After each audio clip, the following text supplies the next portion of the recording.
What's up, everybody? We're back again. It's Straight Up Tennis. It's Alex and Hunter with me.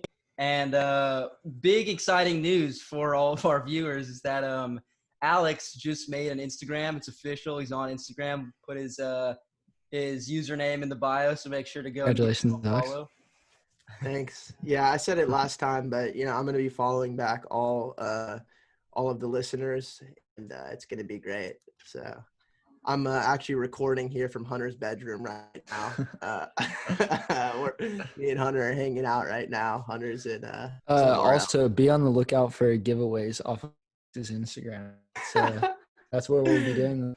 Yeah, no, absolutely. That's definitely coming. So, I guess today we have a pretty important topic to discuss, especially with y'all coming back to play next year, hopefully. And that would be just how the NCAA is kind of operating during this whole pandemic.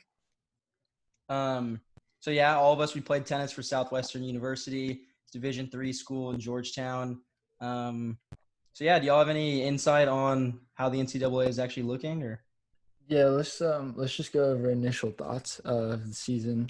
Our fall season officially getting canceled yesterday, and just initial thought. You want to go first, Alex?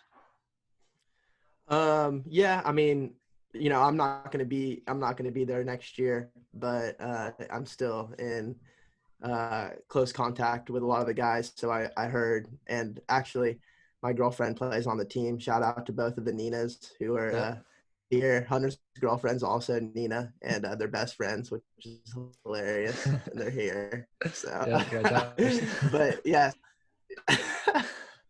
So, yeah, initially I heard it from her and the rest of the guys on the team, and it's unfortunate. I saw it kind of coming the whole time, especially the way things were taking a turn for the worse. Once you see other conferences starting to move to the spring, do conference only type stuff, which might just be a placeholder, in my opinion, for more worse stuff to come for those schools. But, similar to what we kind of saw in March when the initial rounds of relations started, it's kind of a domino effect. So once one school, one conference starts to do something, you kind of expect to see the rest of the schools follow suit.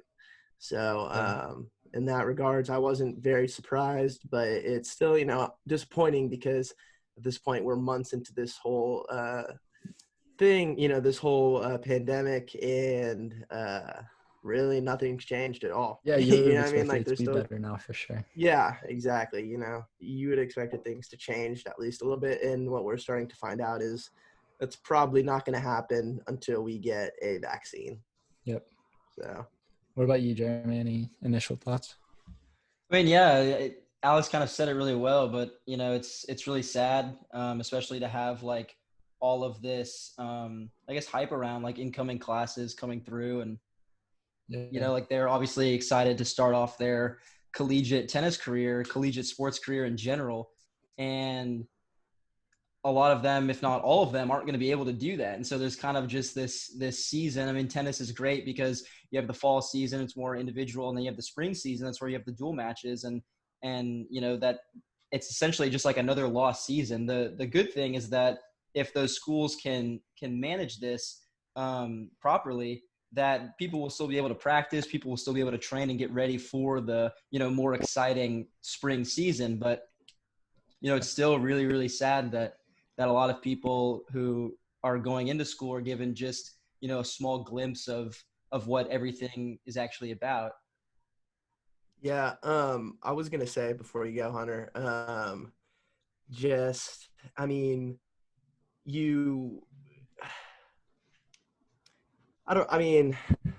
don't know. I kind of lost my train of thought, but you can go, Hunter. I'll see if I can remember. I'll see if I can remember it when you're talking.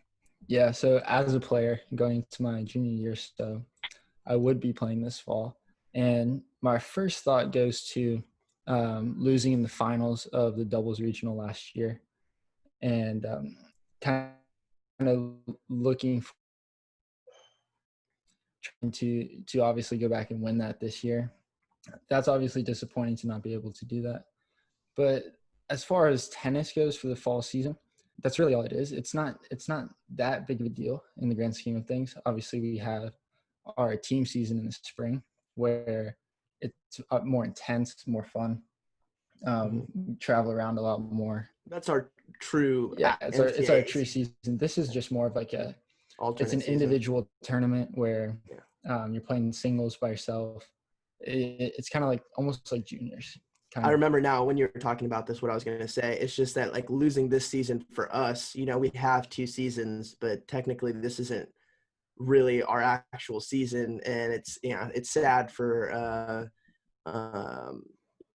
to see some of these other sports where it is their true season get canceled or potentially maybe move to the spring. But at the end of the day, those sports weren't affected. Like, it's not like this is the second time around. Than it is for well, us. It's way worse for them. But I'm saying this isn't like their second time around of season. Like, only the spring sports were canceled. Right, These guys were not canceled last fall. So they're kind of experiencing what we experienced. What we went through in the spring. Exactly. Yeah, that was my next point. Is like I lost a full year of college tennis. So it's at this point for you, yeah. So I lost the spring season and the fall season. Mm-hmm. So it's like it's more of not getting that experience, not getting those matches, and then there's more pressure going into the spring of this year and then senior, because like I feel like throughout your time as a college athlete, you just get better and better, and missing out on a conference tournament, some big matchups, and then also fall matchups or fall tournaments. Yeah. There's all big matches. There's all sorts of different dynamics. Like I was saying she became All-American in the fall. So first off, she doesn't get to defend that title. And on top of that, it was her first season in spring. And so it's like a double whammy of like she doesn't get to defend her title and she gets robbed of that first true year of spring experience, which is when the actual experience, the fall it's not the same. Like, it's not the actual season that you train for, so in that regards, it's, so there's all sorts of different dynamics that it's really, it's tough for a lot of people. So now, like, we have a couple guys on our team who were freshmen or were new to the team last year, and they didn't get to experience the second half of the season of the so it's like they're going into their sophomore year, and it's like it's their first real season of college tennis. They never played conference. They never got any of that. So we have freshmen coming in plus sophomores who have never played conference, where that experience is where we're lacking as a team. But again, like, it's all about the safety of players, and like we can't really travel with everything that's going on. It's just not safe, and I think everyone kind of saw it coming. And like you said, it did happen the way it happened in the spring, where one school started to announce that they canceled, and then from there it kind of rippled on. But yeah, my initial thought is it sucks to be missing those matches, but had to see it coming. Yeah. So I'm going to pick y'all's brain for a little bit. I was doing some research over, kind of just like the outlook for next season, with a lot of athletes being able to come back for a 5th season. Now, this isn't something that necessarily gets affected at the Division III level, but as you work up to Division II and Division I, there's something that can be kind of problematic, and that comes from scholarship money and just overall budgeting from each team. So in this hypothetical situation, which it's happened, you'll have a player who plays, line 1, line 2, who's a graduating senior. They've now been awarded a 5th season to come back and play, but they've also brought in incoming players who they've offered scholarship money to. Right. So it gets problematic in the sense that if you want to retain that number 1, number 2 player and give them the scholarship money for an additional year, you have to then sacrifice the scholarship money for the people that are coming in. So it's really unfortunate now that a lot of people are getting phone calls in which the coach is saying, hey, you still have a spot on the team, but we can't offer you scholarship money. So it just creates a huge shift in everything, because a lot of people, they've been making travel arrangements and plans and getting ready to come for their, first, or if they're transferring, next season. But now it's kind of impacted in the sense that this is just how like life works sometimes. I mean, it's so unfortunate. It's so sad to see. And so then now they're stuck with this last minute decision of, do I still go and try and, either take out a loan or try and pay the money, or do I go with a plan B? And, that could be waiting a year to play. That could be going to a different school, going into the workforce, anything like that. So it's just like, I don't know. It's sad. Like, what do y'all think about all? I'll take this one first. I think from each individual recruit, from their perspective, they each have unique situations. It's going to be difficult for all of them. But the analogy I think of is the NFL season, or sorry, not NFL season, the college football season, potentially being pushed back to the spring and play February, March, April. And then that's when the NFL draft. So these players who would be playing college football and then starting to prepare for the NFL draft and then getting ready to go to the NFL, maybe play in the fall. They're now having to play their college football season, prepare for the draft on a very short notice. And then once they're drafted, go straight to spring. So they don't really get a break. Their bodies are going to be shot, and overall just an extremely difficult situation. So I think as tennis players, it's kind of similar to that, where it's like normally it's already very difficult, everything that we go through, and then obviously with college players, same thing. And then now it adds in a whole nother level of unpredictability and just difficulty. Especially like at that point, them having to have this overlap of college football and college basketball, having like the end so you can't just push things back, because then it starts to interfere with everything that would be going on normally. No, 100%. Yeah, I've heard some interesting things, basically, and I don't know if we want to talk about this now, but in terms of like what the NFL and the NCAA might do, like in terms of pushing college football back to the spring, because with college there's just so much more that you can't really control for, and then playing the entire NFL season in the fall. And so it's like you're going to have NFL football in the fall, and then because the players and the teams will be able to probably do a better job of quarantining, and there's just much more money that for testing and all that stuff. For with colleges, testing and all, so many schools that you can't exactly regulate all those players. So I mean, there's all sorts of interesting scenarios with that. That was just a side note of football, obviously not really anything to do with tennis, but it's just there's all sorts of ideas on how this is going to happen, but at the end of the day, it's hard to imagine that you can just push. Yeah, you can't. I mean, with TV deals and sponsorships and venues, it's like, how do you get all that together? It starts to mess up way more than just this season. Yeah, exactly. So it's I mean, kind of going back to, we kind of got off topic there. Going back to your question, Jeremy, about the scholarships and just the unpredictability of it all. I mean, the schools are going to face so many financial hardships aside from just the scholarships. You're right. You're going to have to increase the number. And I think the NCAA has increased the amount of players that's allowed onto the team because of this exact issue. Because you basically might not have a class graduating. So you might just have 5 classes worth of athletes on a team.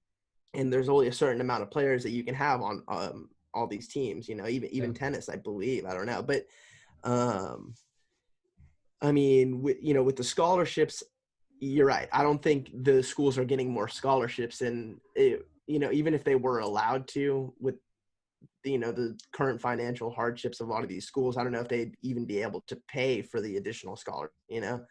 But, it's a tough situation. It's a really tough situation. I mean, I saw Stanford just cut like 11 legions from their athletics department, which is crazy. 11, that's nuts. And then, so many, even there's schools nearby, Southwestern and St. Edwards, that just canceled like a significant portion of their athletics department. So it you're probably going to see a lot more of that. The thing with college sports, and this applies more probably all than tennis. And the reason I think we're talking about football so much right now is because every single sport basically relies on football to get funding, to bring in revenue. And so basically, if football is going to be okay, then I think the rest of the sports are going to be okay too. Plus, football is like the biggest sport nationwide, so it's like they're the front runners on the news and all this stuff. Whatever football decides to do, it's kind of like every sport has to follow. Yeah, but yeah, I mean, like I was saying, the hardships of it all. I mean, for so long, so many athletic departments were just spending. These teams were bringing in tons of money, millions of dollars, but they were also, I mean, it was basically like a modern day arms race in the sense that like Clemson is building like NFL facilities and which basically pay for the rest of the athletic department, and Alabama is doing the same thing. And now it's like schools are going to start to fall apart because that same amount of money, either they're going to have to stop spending You got to money. get it from somewhere. Yeah, or and if we're not playing sports, it's lose on so much revenue. It's kind of you're. I think we're about to see a huge shift in the way college sports is played, financed, all of that thing. Because so for so long it was just you're spending all the money that you're bringing in, and it was just like there was no plans for something like this. If it happened, it kind of just ruins the whole system. It needs to be professionalized in a way. So like the NCAA is held back from paying athletes for so long, even though athletes, that's basically their job, like football players.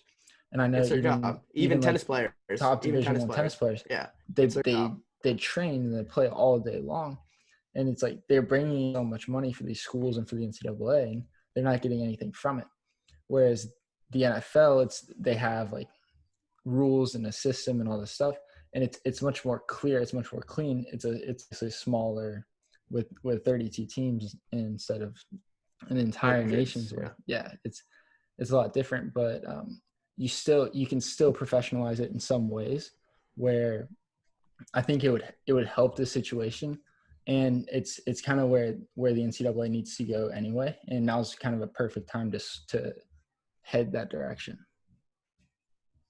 Yeah, no, 100%.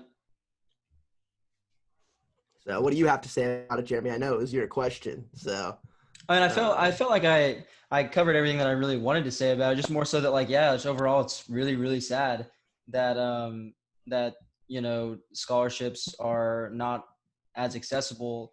If you're having a fifth year come in, we also have to understand that these schools are facing financial burden, but yet at the same time, from a scholarship standpoint, they realistically need more money to cover the additional players that might be coming back. They might have to cut other recruits that are coming in. Overall, it's just a really, really sad thing. But I was listening to Tim Russell, who's the CEO of the ITA, and he was talking about how the ITA like partnered with like Oracle and the USTA, USPTA, essentially all the different tennis organizations within the United States are trying to pave the way for sports in general. Being able to showcase that tennis is a sport in which it might to some extent be one of the best for social distancing. I mean, it's one of the lower risk sports out there. Yeah, it is. And so 100%. it's interesting. I mean, that, I remember when I was going to say, just a side note, I remember when the quarantine first started and everyone was just locked up at home, and like, it was kind of, I felt like it was a serious thing. People were like, kind of like, you wouldn't even want to get near somebody on the sidewalk, and I remember like I was trying to go play tennis during this time, and it's like every single day the courts were filled lines up. Dude, they were just filled up because I think there was literally nothing else that people could do except maybe go play golf and tennis. That's just about it. That's the only physical activities you can do. Everything else was closed. It's as safe as it gets. Yeah, and so it is a safe sport. And I think people realize that. But that's just a side note. Keep going. Basically on what the CEO but said, so I mean, it's an interesting take because I was thinking about it, and it's like tennis is one of the better, safer sports to participate in. Excluding the travel and everything like that when it comes to college sports, and I guess even on the ATP World Tour. But it's interesting that they're kind of breaking away a little bit from it being like a tennis aspect and it just being a generalization of sports overall, where they're trying to lead the way, also incorporating and highlighting tennis, but also trying to find safe ways for all sports to be included. And you bring up a great point, both of y'all did, in which, you know, college sports are funded essentially by football. And so they have so much motivation to try and push this, to try and make all sports better. Because I mean, from a realistic standpoint, tennis doesn't bring in that much income for each university. It doesn't bring in revenue, and even if it did, it's like, what are the optics of allowing some sports to play while other student athletes have to sit back in their dorms, you know, and not get to play? It's a tough situation. I don't know if that's something that people would be willing to do, but it's, you know, it's tough. It's tough for sure. So, yeah, I mean, what else did he have to say in terms of like, what did he believe? I know the ITA season is only in the fall, but what did he have to say about what he thought the future of? Regarding our fall season, it's an individual tournament where we have like 8 to 10 schools come and play in one place. Yeah, so there's no flying. I don't think there's really no flying involved. There's no flying, but the problem is, like, what if some of the students have the virus going and they go on the trip? We don't have the means of testing all the players going in. And you spread it to 10 different schools. And the host school has to deal with all these players coming on campus. They're wearing a mask, sure, but they're not going to be playing in a mask. So it's like there's still a possibility of spreading. And all these teams, you have 8 schools to play or have to stay in a hotel. They have to go find places to eat. So it's extremely difficult to figure out all that out. And when you consider it's just an individual season where it's a tournament, and the only person that really gets anything out of it is the guy who wins, becomes an All-American, goes to nationals. But then nationals is a whole different ballgame where you have to travel and you have to fly to that. You have to bring all these teams in from Division III, Division II, Division I, NAIA. There's no way. There's no way you can do that if bringing 8 teams in is this like a regional area is a challenge. Yeah, it's like the only guy who wins becomes an All-American, and then everyone else just kind of went and got to play a couple matches, but the risk involved is just insane for that. Like it's way too much. So I feel like that's why our fall season was canceled, even though tennis is one of the safer sports. Yeah, no, I completely agree with that. One of the other things that Tim Russell was saying was that I know that I kind of made it seem like their ultimate goal is to get all sports back up and running, which that's definitely one of their goals, but that people also have to understand that those sports aren't going to operate unless the schools themselves are safe and up and running. So they're kind of mainly just trying to get schools back up and running so that sports can happen. That's a great point. Yeah, that's a great point. You know, with most of these schools, and I'm assuming, like I said, you know, our conference has already canceled all fall sports. You know, we kind of went over that a little bit at the beginning, and you're going to see more conferences, I'm assuming, do that as time goes on. But it's one of those things where, you know, I just don't know.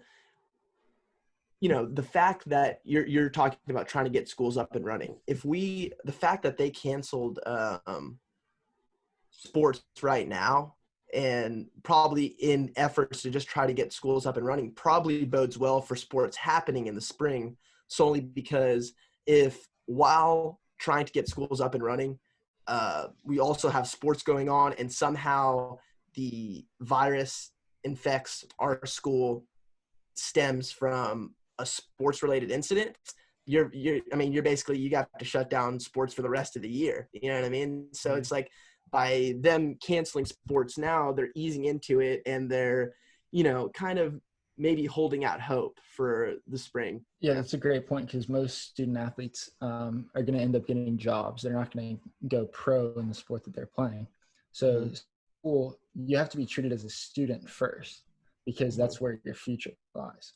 So like to to a sporting event and bring that risk of bringing the virus back, and then maybe having to this would be extreme, but the virus spreading, then everyone having to go home for the rest of the semester, like that makes being a student so much more difficult. And that's the important part of the university. Yeah, no, I completely agree with that. One of the things that I was going to mention though is that, yeah, it is great that sports might get back up and running in the spring, but more so you run the risk of what happens when everyone goes home. I know that a lot of schools are canceling or making everything remote following the following Thanksgiving. Yeah, but then, especially once everyone goes home after that, yeah, they have all this time to quarantine at home and make sure that everything's okay, but this is still probably going to be a very ongoing situation by then. And so Yeah. We it's just need definitely that going to be vaccine. tough with coming back. And, there's no possible way that sports can realistically start right at the beginning of the spring, if you're thinking about it realistically. I mean, you're gonna have to quarantine for a little bit for sure. My whole point that I was just saying was that maybe if the fall goes smoothly, there is a chance, like maybe because right now, if you start sports, you're just there's literally nothing you're doing besides praying that somebody on one of these sports teams doesn't get the coronavirus and spread it to the school. That's all you can do. You can just hope that doesn't happen. But if you cancel sports for the fall, somehow form a system that, provides some sort of safety and security for the students, you can come back in the spring and maybe try to start incorporating athletics back into the mix, even without a vaccine. But like I said, I mean, we just have to be in a way better spot as a country. And I'm curious too if there's going to be anything. I know that a lot of pro sports were, it's in the discussion, is coming back and playing professionally, but getting the vaccine when it's ready. I'm wondering if that's going to be something that's going to be incorporated in terms of this is what you need prior to coming back to college, back to university when you submit physicals and whatnot. Because there were so many tests that you had to get before coming into university in the first place. I would only imagine that if this presses on and keeps, developing, that it would only make sense for that to happen. If I can go off on the NCAA real quick. So first of all, the president of the NCAA has done a terrible job handling this whole situation. He basically just comes out every now and then and just like, yeah, this is not going well. Like, it's not looking good for college. Are we talking about Mark Emmert? Is he the president of the NCAA? I'm not sure. I think he is. I hear his name in the. I think that might be who it is. But let's see. See, president of the even NCAA. That's a problem that I don't even know who this is. But instead of having like a commissioner like the NBA, where his decision is final kind of for all teams, he makes the ultimate decision. Of course. We have a president who doesn't really do much. There's a lack of leadership. Then you have a commissioner for each conference, and they have true power. Yeah, over the schools that they preside. Only in their conference. Yeah, right. So it's tough on these guys. There's a lot of pressure on the commissioners, and it's like, so the Ivy League was the first one to shut down. They canceled all fall sports last week, and then. So I guess they were the first ones, but other than that, there's not anyone kind of guiding. They're just waiting and seeing what everyone else does. They obviously want to have football, but they're just kind of delaying the inevitable, hoping someone does something. But there's no one stepping up. Like all of these you have Division I, Division II, Division III. They each have different conferences with different commissioners, and all the presidents of the university had different says. So when you're trying to have sports where they have regional and national championships, if everyone's doing something differently, like if you have the Ivy League playing in the spring, no one watches the Ivy League championship near as much as they would bowl games or SEC championship, the playoffs, or the SEC championship. So if they're playing conference play, the fans of those teams are going to watch the games, but you're missing out on like the national hype that you would have in the playoff or national championship. So the lack of overall leadership, and at this point, it would kind of be a tough decision to make, because you would most likely have to cancel all fall sports because of the way the virus is looking right now. But someone has to make that decision so we can start planning what's next, right? We can't just keep pushing things back and just like waiting That's a great point.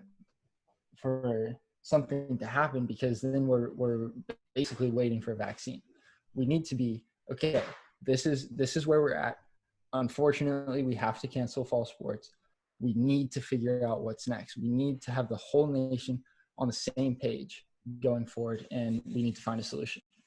Yeah, and the good thing though is that one of the things that Tim was talking about was that they are the ITA and Oracle and all of those different organizations for tennis where they are consulting like medical professionals, and they're not just making like those decisions on their own, which is, it's hopeful. It's good that they're, but it's still separate decisions is the thing. Like certain conferences have access to certain tests that maybe smaller conferences can't afford. So if you have a big conference who can do that and then they play, you're leaving all these other schools out, and then you're missing the whole national part of it. So it's difficult to have some people participate when other people don't have that ability. Yeah. Yeah. No, 100%. I feel that. Yeah, I mean that even goes between, like I was saying, sports. Because some sports are safer than tennis. Some, but I'm saying some sports are safer than others. So it's like you can't just exclude some sports, even. Right. You should have a commissioner for each sport. Like you should have one guy who's the head of tennis, makes decisions for tennis, basketball, football. Wow, because there's so many. Each sport is so different. They have to make different decisions, and like the plan for tennis is going to be different from the plan from football. So why are you having these presidents and these conference commissioners make the decisions for each sport individually when you could have one guy focus on one sport and come up with a sound plan? That seems at this like point, a better option to me. It seems like that is a better system, but that's going to require at this point all the current guys in power to relinquish so difficult to relinquish their power. To relinquish their power to someone else to make their decisions for them, and that's not going to happen. So it's an unfortunate situation, and it's only going to evolve. It's interesting, that we have, we see this from both an outside and kind of internal perspective, being collegiate athletes, or in close connection with collegiate athletes. So and then receiving the email on like the in-depth analysis on the decision that was made to cancel fall sports. I feel like that was helpful to be able to figure out how they made that decision. And then absolutely, obviously from the outside, it's easy to say, why are they not doing this? But I know it's difficult. It's an overall difficult situation because there's so many unknowns. There's so many unknowns. So I don't know. It's hopeful in the sense that, hopefully we can get sports back up and running. It's also scary because you don't know when that might be. But this is also going to be a shift in terms of just like the evolution of sport. There are certain and it needs to be a shift in the right direction. Yeah, no, 100%. So the college sports apocalypse is coming. It's near. Yeah. It's definitely near. Things are going to be different. There's no question about that moving forward. So it's just going to be a matter of what, like I said, I think the days of just spending exorbitant amounts of money is just in college sports is smarter about it from now on. Yeah, it's probably gone, at least for the time being. So it is what it is. Hopefully we can just get up and running by the spring. Like I said earlier, with these fall sports canceled, now it's a full year of sports getting canceled. What's really going to get tough is if spring athletes get 2 consecutive seasons canceled from them. So that would be unfortunate, and you got to hope that's not going to be the case. But it's not going to be up to the NCAA to make these decisions. It is going to be, but you can basically count on them. You can count on them to make the wrong decisions. So you just got to hope for other stuff to fall into place at this point. So do y'all have anything else to add? I think we're done. I think we're good. I think we went over everything we wanted to talk about. I don't know if there's anything else you guys had for today. I know we want to make a podcast pretty soon. I'm kind of going over. I know this was kind of college and coronavirus centered, but Yeah. we want to It have a happened right podcast. now, so Yeah, we want to get a podcast recapping what we We'll think is going to happen in the future on the ATP. keep it updated. All right. I think that's going to be it for today, guys.